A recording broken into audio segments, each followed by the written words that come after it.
Et bonjour à toutes et à tous et bienvenue dans cette nouvelle vidéo. Aujourd'hui, vidéo un petit peu particulière puisque comme vous le voyez, je ne suis pas dans mon décor, ça se voit bien sûr. Et en fait, je me trouve à l'hospice du Laurent Saint-Bernard. Donc j'ai déjà fait une vidéo à ce sujet. Il faut savoir que en dehors d'être un lieu historique, un lieu qui est quand même relativement vieux et qui a vu énormément de passages, c'est également un lieu qui va refermer différentes collections. Il y a d'ailleurs un musée qui est disponible dans l'hospice, mais exceptionnellement, la personne qui m'a invité à venir ici, donc il s'appelle Jean-Pierre et que je remercie encore énormément, et bien ce dernier m'a permis d'accéder aux archives. Et il y a différentes collections dans les archives, comme par exemple des minéraux, des fossiles, de la taxidermie, etc. Mais surtout, il y a une collection d'objets archéologiques. Et c'est évidemment ce que je vais vous présenter aujourd'hui. Donc si jamais ce n'est pas encore fait, bien entendu, n'oubliez pas de vous abonner, moi ça me soutiendra énormément parce que même si on a invité ce genre de projet, malheureusement je peux pas en faire tous les jours. Donc voilà, si jamais ce n'est pas encore fait, vraiment n'hésitez pas à le faire. Et donc sur ce, on est parti pour cette collection d'objets archéologiques. Alors il faut savoir donc que en fait tous les objets archéologiques que je vais vous présenter proviennent de la région, proviennent des environs de l'hospice. Donc en fait l'hospice se trouve sur une route qui relie Londres à Rome. Et en fait il y a énormément de passages et ce depuis environ 2000 ans. Donc forcément beaucoup de gens sont passés, beaucoup de gens ont perdu des objets, se sont arrêtés, etc. Et donc évidemment on retrouve encore énormément de choses. Enfin bref, voilà, je vais vous montrer tout ça. Alors comme vous pouvez le voir, il y a quand même pas mal de tiroirs avec à chaque fois dedans plusieurs objets. Évidemment tout est numéroté, tout est classé. Et comme je l'ai dit, il y a vraiment énormément de choses à voir et je ne pourrai malheureusement pas tout vous montrer.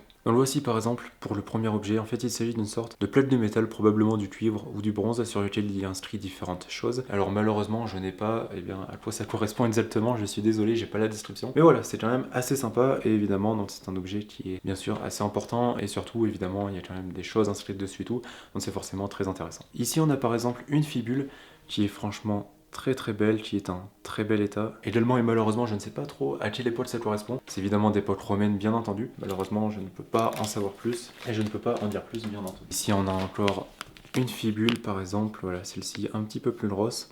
Et la chose qui est incroyable, c'est l'état de conservation. Cette fibule par exemple, bon vous ne pouvez pas forcément le voir, mais c'est un objet qui est quand même relativement fragile et c'est pourquoi je ne le sors pas bien entendu. Mais voilà, il y a encore l'ardillon, il y a encore absolument tout dessus.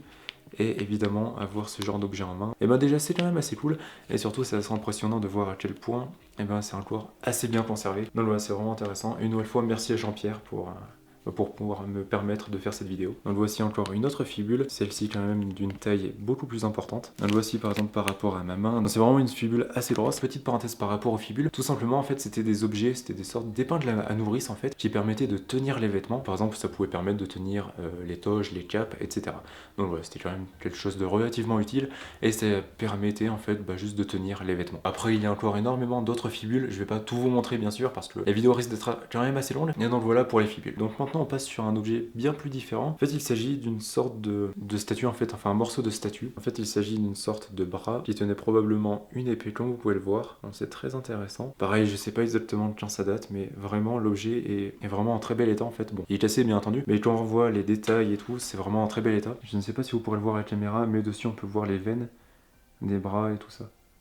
C'est vraiment un objet qui est vraiment très bien fait et c'est vraiment impressionnant de pouvoir voir ça. Autre objet ici on est sur une aile. Alors l'aile, je sais pas quel oiseau, peut-être un aigle honnêtement je ne sais pas, mais vraiment un très bel objet. Bon derrière après c'est lisse, il n'y a pas vraiment de détails. Maintenant on est sur une sorte de buste, donc voici l'objet. Alors malheureusement je ne sais pas à quoi ça correspond, je ne sais pas qui c'est non plus. Maintenant, autre tout petit objet, ici en fait il s'agit d'une sorte de doigt et on dirait que c'est de l'argent, alors je sais pas exactement en quoi c'est fait, je suppose que c'est de l'argent, mais si vous le voyez, voilà, on voit vraiment l'ongle, on voit tout dessus. Et c'est vraiment incroyable le niveau de travail qu'il y avait déjà à l'époque. Maintenant ici, on est sur la tête d'un lion, je suppose que c'est un lion, donc voici l'objet, alors je sais pas une nouvelle fois de quand il date exactement, probablement du 2-3e siècle, si jamais vous avez des idées n'hésitez pas. Et voilà, très beau. L'intérieur est creux. Mais voilà, vraiment très bel objet. Ensuite, évidemment, on va voir de la poterie, enfin du sigilé. Donc en voici un morceau. On peut voir qu'il y a des petits restes de gravure et tout ça dessus. Voici d'autres morceaux un petit peu plus parlants. Après ici on a un fond, alors je sais pas, d'assiette ou de pot. Voilà.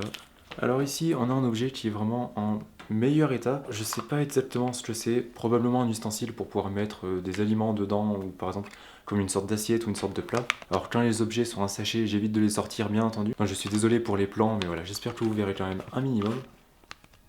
Donc voici l'objet.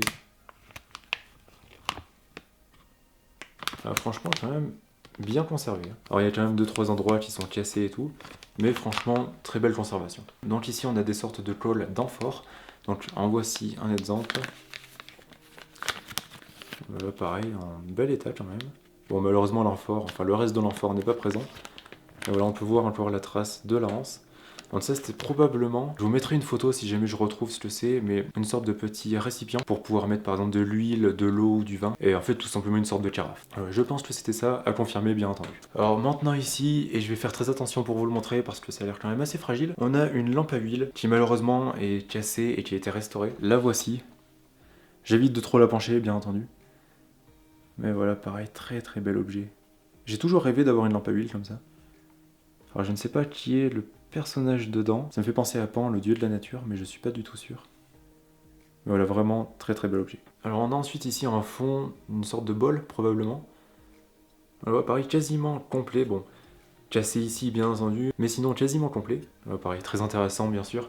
J'ai dû dire très intéressant des centaines de fois dans cette vidéo, mais je pense que vous comprenez bien sûr mon intérêt, et je pense que ça vous intéresse également. Ensuite ici on a un tout petit objet en verre. Au début j'ai cru que c'était une entaille, mais pas du tout, alors je sais pas exactement ce que c'est, ni à quoi ça pouvait servir. Mais voici ce que c'est. Donc c'est un demi-sphère, mais au début je crois que c'était une sorte de grosse bille en fait. Alors pas du tout. Donc, pareil, si jamais vous avez des indications, n'hésitez pas. Donc ensuite, là, on va avoir des objets plus en verre, donc comme je vous ai montré précédemment. Ici, donc c'est un col d'un récipient. Voici l'objet en question. Ouais, quand même assez sympa. Même si là, je pense que c'est quand même plus tardif que ce que je vous ai montré précédemment. Alors, j'ai changé de plan, c'est normal, et je suis désolé par rapport à la lumière. Malheureusement, je ne peux pas faire autrement. Ensuite, ici, en bronze, toujours, on va avoir un petit lion. Voilà, très bel objet. Alors après on continue, on a toute une série de bagues, donc voici un exemple. Une bague romaine bien entendu. Après on va voir différentes choses, ici je pense que c'est un morceau de bracelet en bronze. Voici l'objet.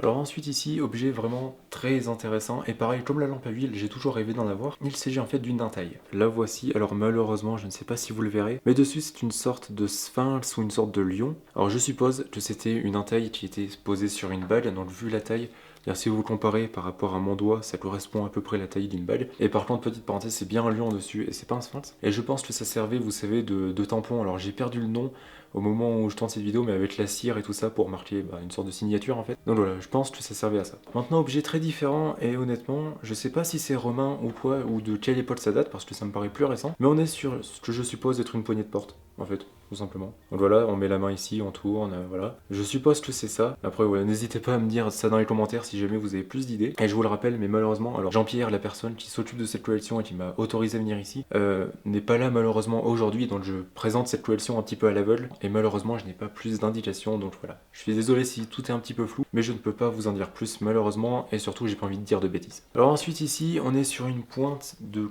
couteau ou une pointe de lance, je ne sais pas exactement. Donc, voici l'objet.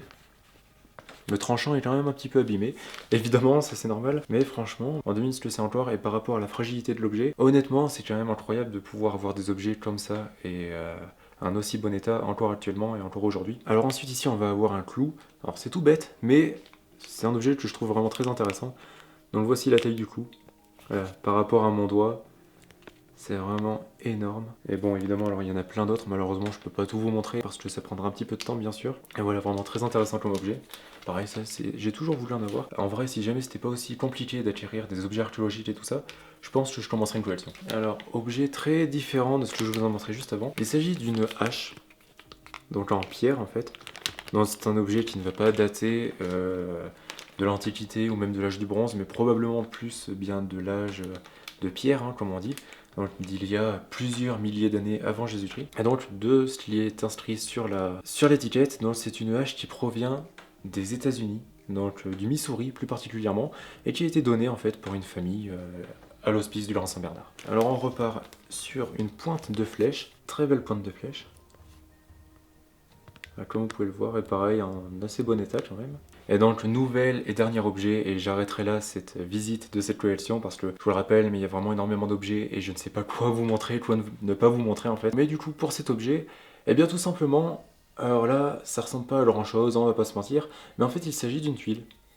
Alors c'est tout bête, hein, mais c'est vraiment une tuile de l'époque, et donc c'est vraiment un objet énorme, ça peut être vraiment très lourd, hein, honnêtement. Voilà, et comme vous pouvez le voir, c'est vraiment très épais. Donc voilà, à l'époque, les toitures, elles devaient durer longtemps. Mais donc voilà, du coup, pour cet objet, voici à quoi ressemblaient les tuiles à l'époque. Alors finalement, je vous montre un autre objet, c'est encore une tuile, mais celle-ci est légèrement différente. Bon, déjà, elle est énorme si vous comparez à la taille de ma tête. Mais par exemple, dessus, vous pouvez voir qu'il y a une inscription. Alors malheureusement, pareil, je ne sais pas trop à quoi ça correspond. Je suppose que c'était l'inscription qui était un petit peu la signature du fabricant. On dirait qu'il est inscrit TPF, même c'est inscrit ça TPF, alors voilà. Bon, malheureusement l'inscription n'est pas en entière, mais donc voilà, c'était probablement la signature du fabricant de cette tuile à l'époque. Bon, finalement, je ne vais pas m'arrêter là parce que j'ai découvert qu'il y avait encore d'autres objets. Ce sont des sortes de pointes de flèches, en fait, tout simplement. Et donc ça provient du Missouri aux États-Unis. Pareil, j'aime énormément l'époque de la préhistoire, et vraiment voir ça, c'est vraiment très très intéressant, surtout que tailler des pierres comme ça, sans les casser, sans rien, ça devait quand même être assez compliqué à l'époque. Donc voilà, vraiment très très beau témoignage de l'histoire. Je continue encore cette vidéo parce que je viens de tomber sur ça. On a ici une statue égyptienne, tout simplement. Donc voilà. Alors pour être honnête avec vous, c'est la première fois que je tiens un objet datant de l'Égypte antique dans les mains. Donc vraiment, pareil, très très bel objet, vraiment très très intéressant. Donc voici, après vous en avez encore un autre. Donc là c'était probablement la version de poche. Bon, je plaisante évidemment. Mais voilà, vraiment très bel objet aussi. Je sais pas en quoi c'est fait, une sorte de pierre verte. On voit qu'il a été restauré ici.